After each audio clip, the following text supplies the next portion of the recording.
Anda semua? Baik, Bu. Baik. Sebelum kita memasuki pelajaran, ada baiknya kita mengecek lingkungan sekitar apakah dalam keadaan rapi dan bersih. Karena jika dalam keadaan kotor akan mengganggu konsentrasi belajar kita. Apakah sudah bersih semua? Baik, karena sudah dalam keadaan bersih, tidak ada kotor, kita memulai pelajaran kita dengan membaca doa untuk ketua kelas dimakan untuk akan siapkan kelasnya.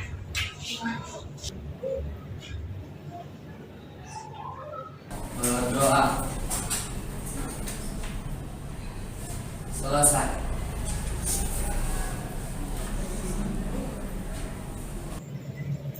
Setelah membaca doa, terlebih dahulu kita membaca salah satu ayat Al-Quran, yaitu Al-Fatihah. Dimulai.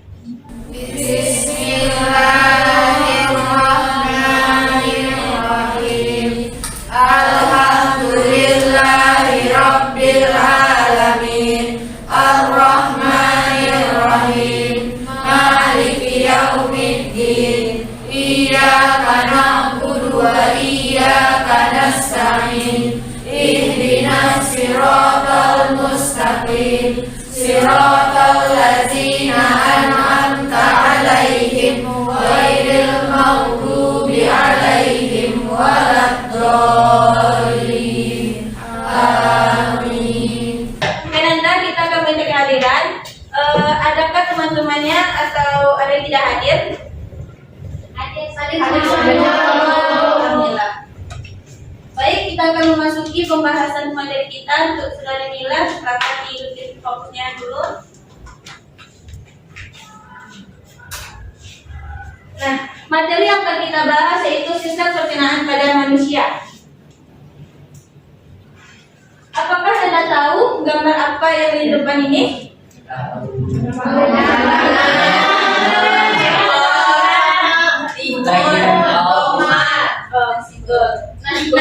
coba Anda pikirkan, jika dalam satu hari kita tidak makan, apa yang terjadi? Kelaparan.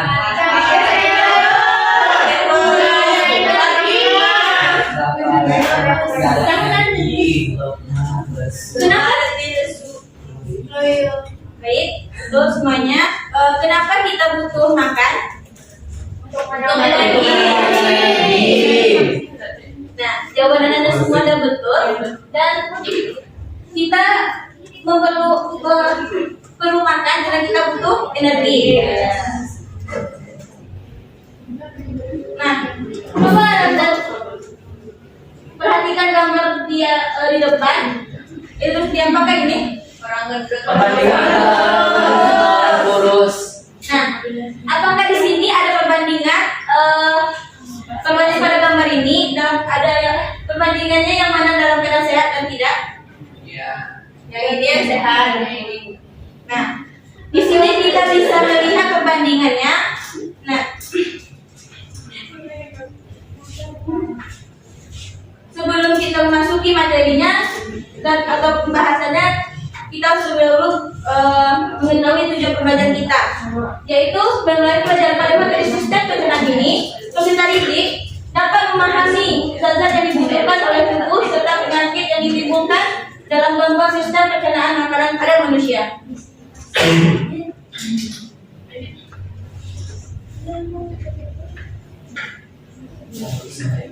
Baik, untuk materi selanjutnya akan Ibu bawakan. Sebelumnya perkenalkan, nama Ibu Dira. Halo, Dira. Jadi sudah dibuka tadi sama Ibu Ega. Tentang apa kita akan belajar hari ini? Sistem pencernaan. Nah, sistem pencernaan itu apa sih yang identik dengan sistem pencernaan? Usus, makanan, lambung. Nah, itu organnya. Terus apa? Makanan. Siapa di sini yang suka makan? Saya konsisten makan. Banyak yang suka makan ya. Kalau nggak suka makan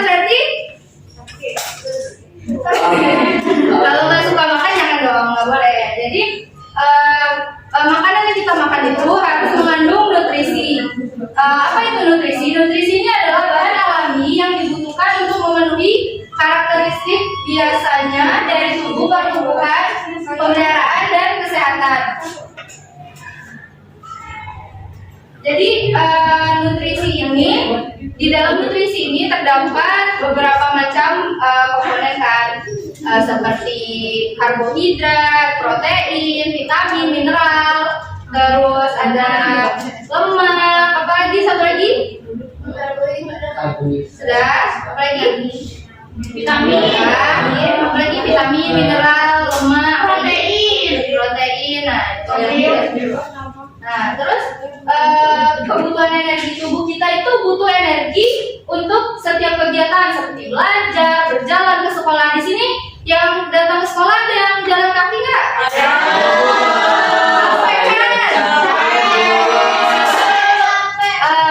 Kalau misalnya kita jalan nih, jalan kan itu menguras energi. Tuh kalau kita sebelum jalan tuh nggak ada energi, gimana lagi sampai di jalan tuh nanti pingsan pula kan? Nah, harusnya kita sebelum melakukan kegiatan memang harus mengisi energi terlebih dahulu. Terus, nah untuk membaca buku aja itu udah bisa mengeluarkan, bisa disebut mengeluarkan energi kan, apalagi jalan kaki tadi kan. Terus tubuh ini juga menggunakan energi untuk mempertahankan suhu tubuh normal sekitar 37 derajat Celcius. Energi ini itulah yang berasal dari makanan-makanan yang kita konsumsi.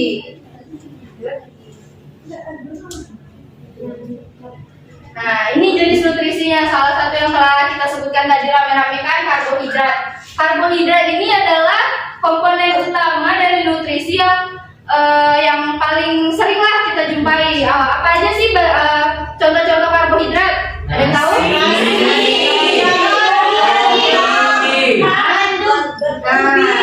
Nah, pokoknya semua karbohidrat pasti mengenyangkan kan? Tapi kalau orang Indonesia nggak lengkap kalau nggak makan nasi. Nah, karbohidrat ini berfungsi sebagai makanan utama.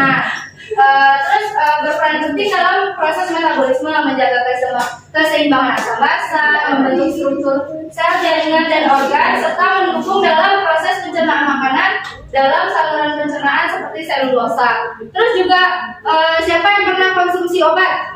Saya semuanya dong. Nah, pasti pernah kan. Jadi kalau kita makan obat pasti di keterangannya tuh dokter bilang setelah makan, kan? Setelah makan. Nah, itu ada yang tahu kenapa? Karena itu plus. Nah, itu juga. Terus ada satu lagi itu karena kita paling tidak harus mengkonsumsi karbohidrat sebelum mengkonsumsi obat agar obatnya tidak terbuang sia-sia. Jadi karbohidrat itu bersifat mengikat obat-obat tadi agar bisa diserap oleh tubuh dan ya bisa cepat sembuh gitu. Terus ada lemak dan protein. Nah, kalau lemak ini itu kita tuh tetap butuh lemak tapi tidak boleh berlebihan. Nah, lemak ini berfungsi sangat penting, tuh kan, sangat penting kan. Selain sebagai pemasok energi, lemak juga berfungsi untuk sebagai penyusun membran sel atau gerak, terutama zat gizi A, D, E, dan K, serta merupakan persediaan makanan bagi tubuh. Lemak ini dapat diperoleh dari tumbuhan maupun hewan. Nah, untuk contoh-contohnya itu lemak bisa diperoleh dari tumbuhan-tumbuhan seperti buah, misalnya buah pokat. Ada yang suka? Kenapa nggak suka pokat? Nih, Aneh. enak tahu. Pokat itu kan enak tuh. Biasanya siapa yang suka beli jus pokat? Saya. Kalau beli jus pokat biasanya pakai susu. Di sini pokatnya nggak salah, tapi yang salah adalah susu. Nah, jadi kalau pokat tuh bagusnya dimakan pokat aja. Nah, susu kental manis itu kan sebenarnya seperti yang kita ketahui berita-berita yang sudah beredar itu kan susu kental manis bukanlah golongan dari susu. Jadi bagusnya memang kita makan pokat tuh pokat aja. Berarti pokat boleh ya, Bu? Saya suka banget. Gimana, Bu? Kalau pakai gulanya jangan berlebihan. Seperti kayak pokat kocok boleh kan, Bu? Pokat kocok itu komponennya apa aja sih? Pokat ada susu, ada gula. Ada es krimnya, Ada esnya. Ya, boleh dong. lebih-lebih lagi dah. Nah, ya pokoknya boleh asal jangan terlalu sering. Terus selanjutnya ada protein adalah sebagai komponen struktural dan fungsional. Protein diperoleh dari daging hewan, susu, ikan, telur, dan keju. Nah, kalau untuk anak kosan di sini biasanya makan daging ayam. Daging ayam itu termasuk protein atau bukan? Iya. Berarti protein anak-anak kos ini juga tercukupi kan? Iya.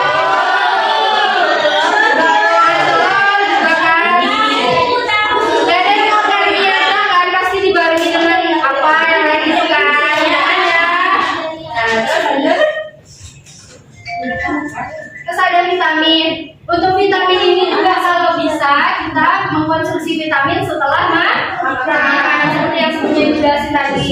Nah, vitamin ini merupakan molekul alami yang dapat dibutuhkan melalui makanan dalam jumlah sangat kecil. Jadi vitamin ini kita memang butuh, tapi juga tidak boleh berlebihan karena kalau berlebihan itu bisa menyebabkan penyakit-penyakit yang tidak diinginkan. Fungsi dari vitamin ini contohnya vitamin B kompleks sebagai koenzim dalam taktik metabolisme itu penting. Jadi dia membantu enzim dalam menjalankan tugasnya. Terus selanjutnya itu vitamin C sebagai jaringan ikat sintesis. Selanjutnya ada vitamin A yang akan digabungkan dengan pigmen penglihatan. Jadi penglihatan kita itu akan lebih jelas kalau kita mengkonsumsi vitamin A. Apa jenis vitamin A?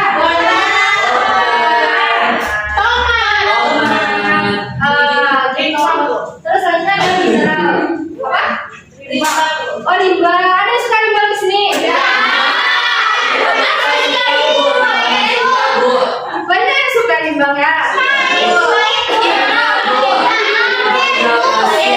Limbahnya itu biasanya yang direbus itu kan? Iya. Macam-macam ya selera anak-anak kelasnya ya. Iya. Kita lanjut lagi, di sini ada mineral. Mineral ini adalah bahan organik yang dalam kebutuhan sehari-hari tubuh tentunya membutuhkan mineral sebagai pembentukan struktur tubuh. Yang terakhir ada air. Siapa yang bisa seharian nggak konsumsi air? Nggak bisa kan? Dehidrasi. Nanti dehidrasi. Apalagi gejala dari dehidrasi? Abis bibir pecah-pecah, sariawan, kunang-kunang, bisa nanti. Dehidrasi ya kan? Iya, silakan. Nah, jadi air ini memanglah komponen utama yang menyusun tubuh kita. Jadi sekitar 60-80% kerangka manusia ini terdiri dari air. Nah, jadi air ini juga mempunyai fungsi yaitu sebagai untuk melarutkan makanan serta mempercepat tindakan kimiawi dalam tubuh. Biasanya proses kimiawi itu terjadi di dalam tubuh dibantu dengan organ-organ seperti hati dan lain sebagainya. Terus air juga mengangkut sisa-sisa zat pembakaran yang tidak terpakai untuk mengangkut zat di dalam tubuh, membentuk cairan tubuh dan mengandung panas tubuh. Selanjutnya, tadi kita sudah membahas tentang nutrisi yang diperlukan tubuh. Sekarang struktur dan fungsi sistem pencernaan makanan pada manusia.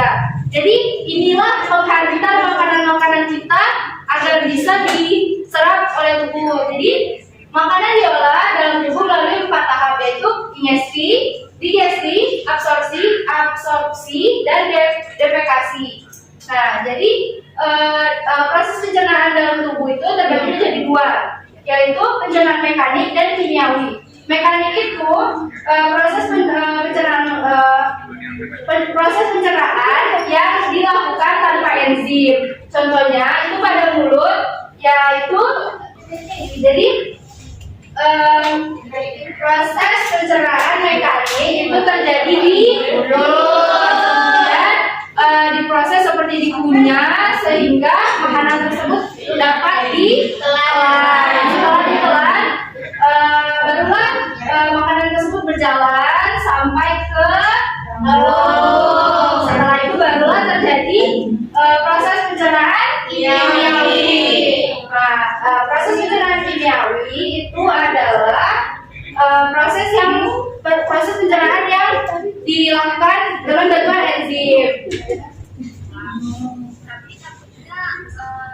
Nah, ini kita akan membahas lebih detail tentang proses organ pencernaan utama yang terlibat selama kita ya, gitu. Jadi yang pertama itu ada mulut. Di dalam mulut ini ada terdapat apa sih? Gigi. Jadi apa namanya, di dalam mulut ini memang benar terdapat gigi, lidah, pencernaan liur, dan semua itu dapat membantu proses pencernaan kita. Nah, yang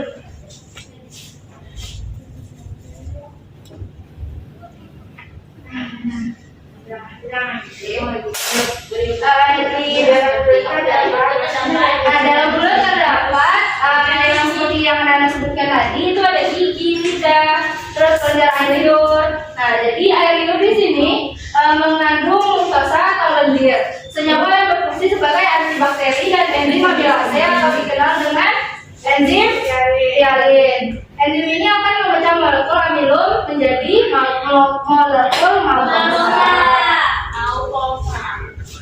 Terus yang kedua ada kerongkongan. Ada yang tahu beda kerongkongan dan tenggorokan? Beda apanya? Saluran. Beda saluran. Jadi yang kita gunakan yang digunakan untuk proses pencernaan di sini adalah kerongkongan. Kalau tenggorokan untuk pernapasan. Jadi kerongkongan atau esofagus ini faring ialah saluran yang mengulut dari bagian belakang rongga mulut menuju ke dasar kerongkongan atau esofagus. Di dasar faring terdapat kantung pernafasan yang disebut epiglotis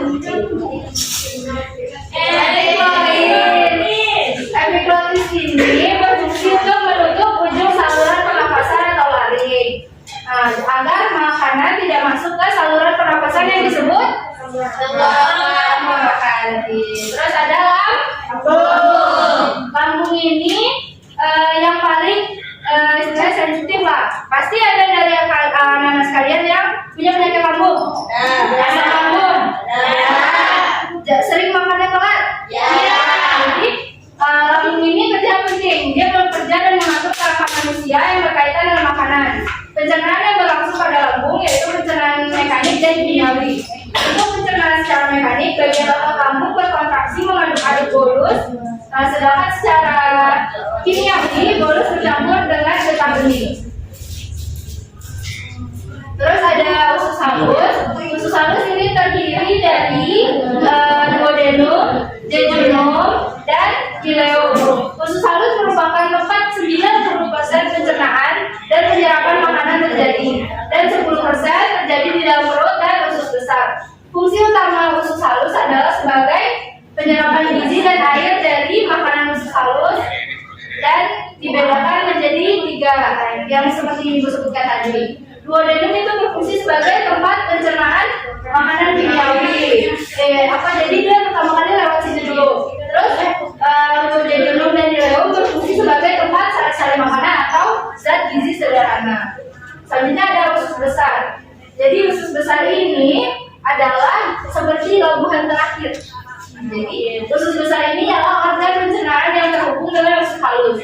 Usus besar berfungsi untuk menguraikan makanan tadi menjadi feses dan dibantu oleh mikroorganisme bakteri apa ini?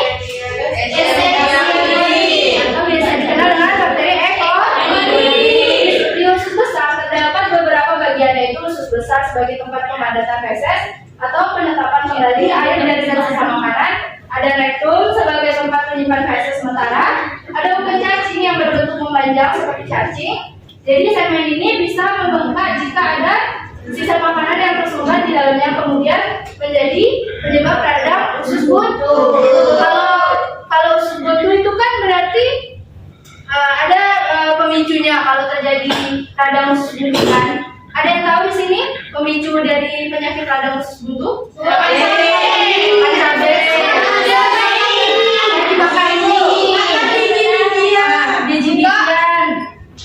Kalau menanya nggak hancur. Ya gitu. Jadi ada yang suka makan pedas di sini?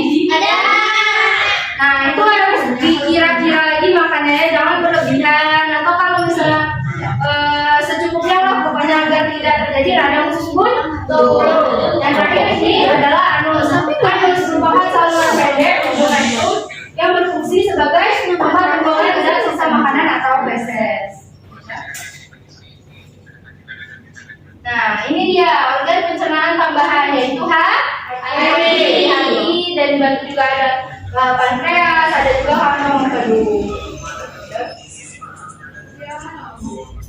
Nah, ini selain yang Ibu sebutkan tadi, ini ada contoh fenomena, bisa disebut fenomena orang yang terkena obesitas. Kalian tahu obesitas? Nah, itu kelebihan berat badan. Jadi penyebab dari obesitas ini selain dia kebanyakan makan, nah itu semua nutrisi itu kayak diserap oleh tubuhnya itu secara berlebihan. Dan itu sudah Ibu sebutkan di awal tadi kan itu tidak baik. Nah, jadi untuk mencegah itu kita makan secukupnya, mencukupi nutrisi itu ada takarannya, kalau bisa ditakar lebih baik.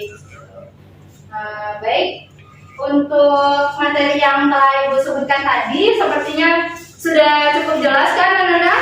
Sudah.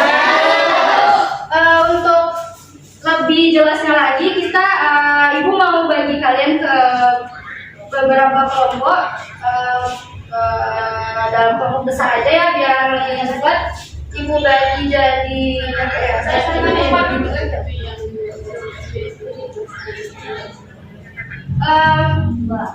tiga kelompok. Nah, jadi dari sini sampai seterusnya nanti 1, 2, 3 berhitung ya.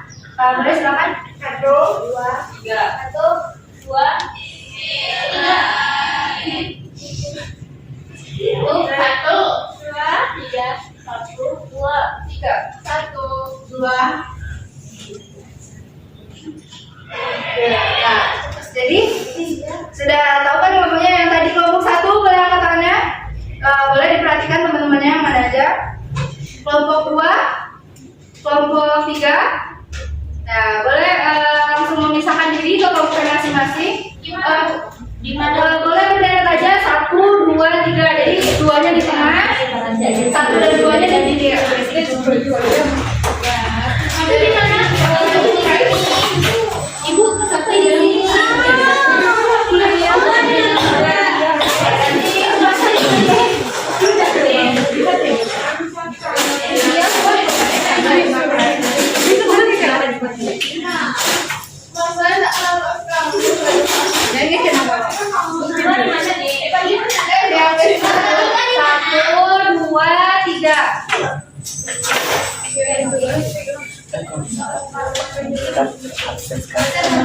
Jawa aduh hujan.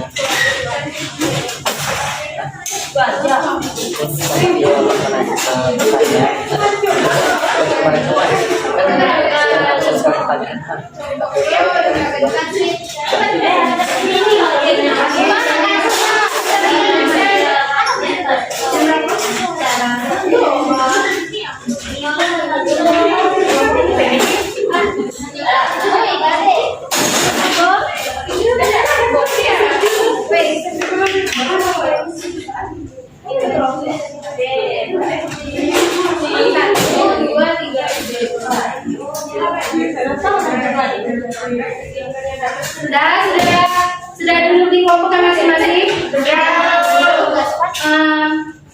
Yang kelompok ini mungkin boleh agak yang kelompok ini aja agak geser ke sini dikit.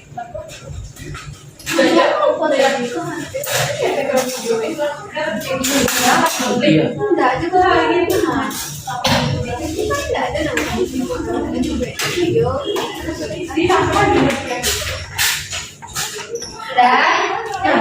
jadi di sini ibu saudara akan membantu ibu membagikan KPD yang akan mengeluarkan dan sekalian isi.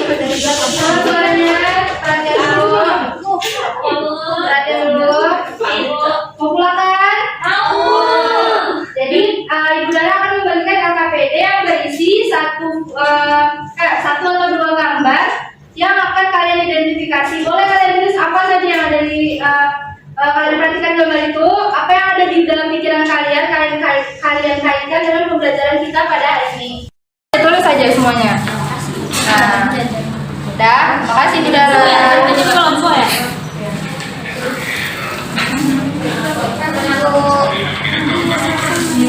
Saja semuanya. Nah, udah, makasih Bu Dara.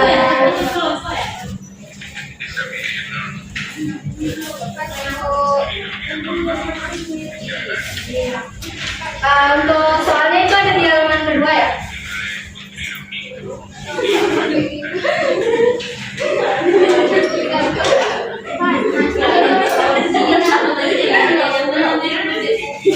Nah, Ibu kasih waktu berapa menit maunya? Berapa?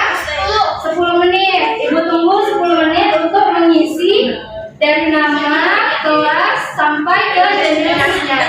Boleh lanjutkan?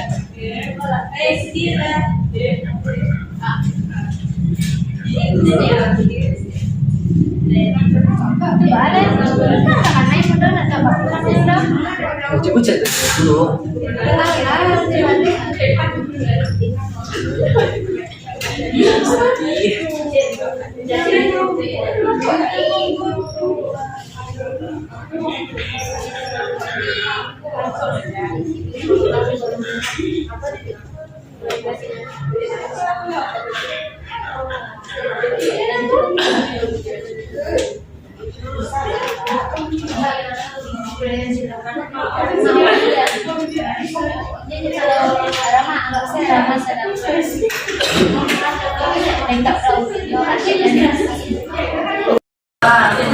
Ini kan ada dua gambarnya, boleh dua gambar ini dikaitkan lagi dengan pelajaran kita pada hari ini. Ada yang kurang ngerti? Boleh ditanyakan ke Ibu Dara atau ke Ibu Ega juga ya. Ya. Ibu Dara.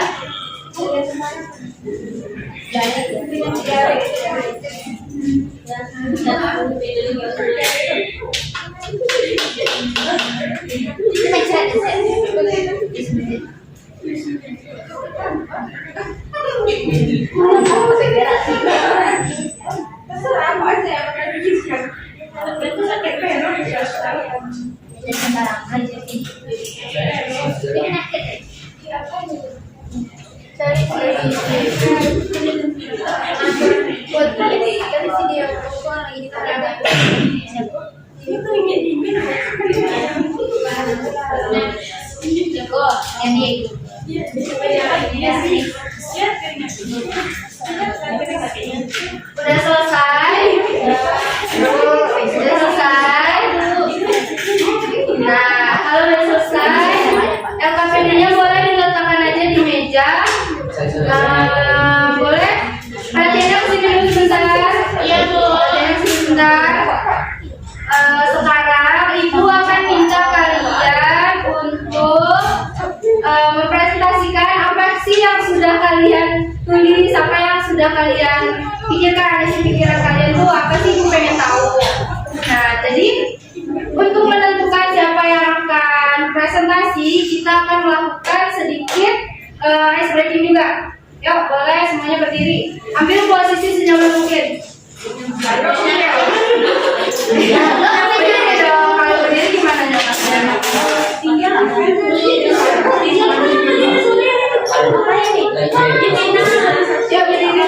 Sebentar aja.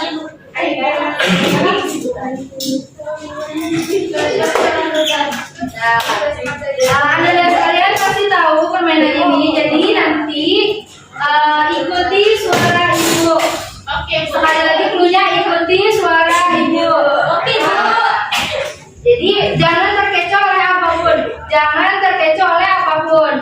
Nah, jadi pokoknya kuncinya ikuti suara Ibu. Ikuti suara Ibu. Jadi apa namanya, Ibu Ega sama Ibu Dara juga bakal ikutan. Kita rame-rame semuanya. Kita mulai aja. Ananda semua sekalian angkat sama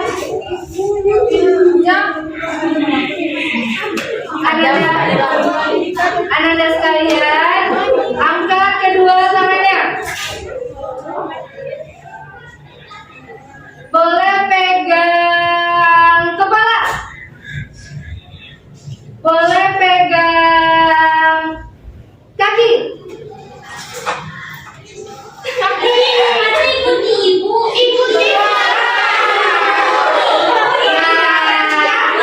Jadi misalnya Ananda dia ini kurang fokus, boleh biar lebih fokus kita semua presentasi ke depan. Kepada kelompok Ananda dia boleh untuk presentasi ke depan.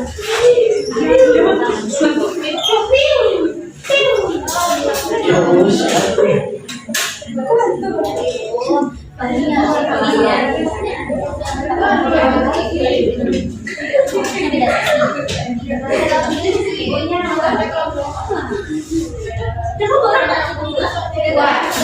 Baiklah, saya di Hidayatul Mardiah, perwakilan dari Kabupaten akan mempresentasikan hasil dari diskusi kami, yang mana pada gambar tersebut terlihat bahwa anak cowok tersebut bisa dibilang dia adalah Budi pergi jajan. Lalu penjualnya yang bernama Pak Tony berjualan, tapi bukunya tuh kosong gitu kan, banyak kuman-kuman di dalamnya. Terus dia ngambil makanannya juga nggak pakai sarung tangan, jadi nggak steril gitu.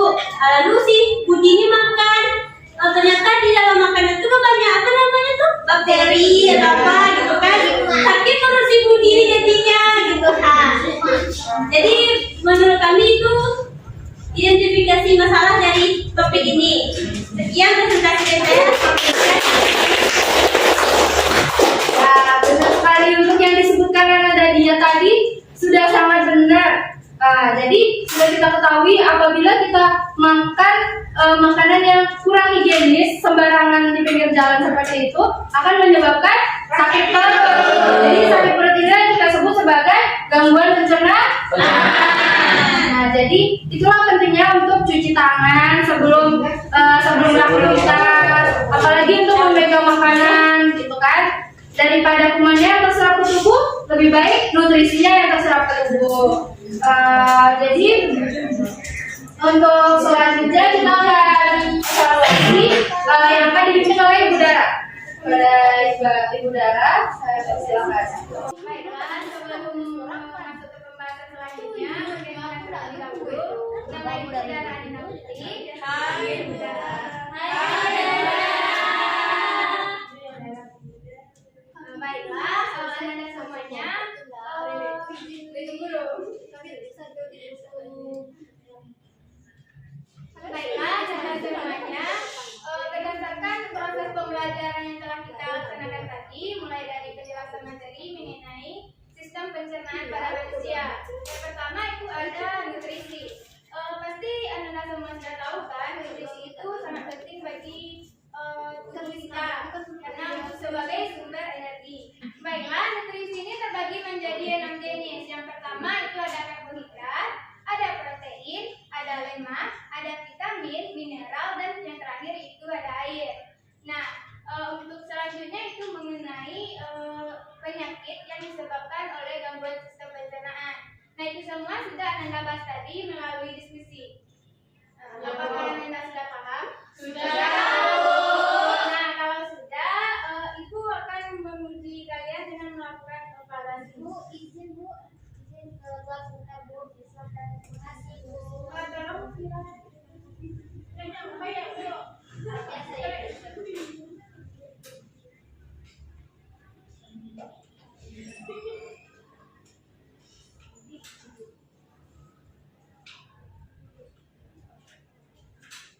Nah, pada soal pertama itu bahan makanan yang dikonsumsi setiap hari harus mengandung sejumlah besar bahan. Yang A, vitamin dan mineral, B, air dan mineral, C, protein dan mineral, D, karbohidrat dan protein. Nah, menurut Anda apa yang benar? D, protein.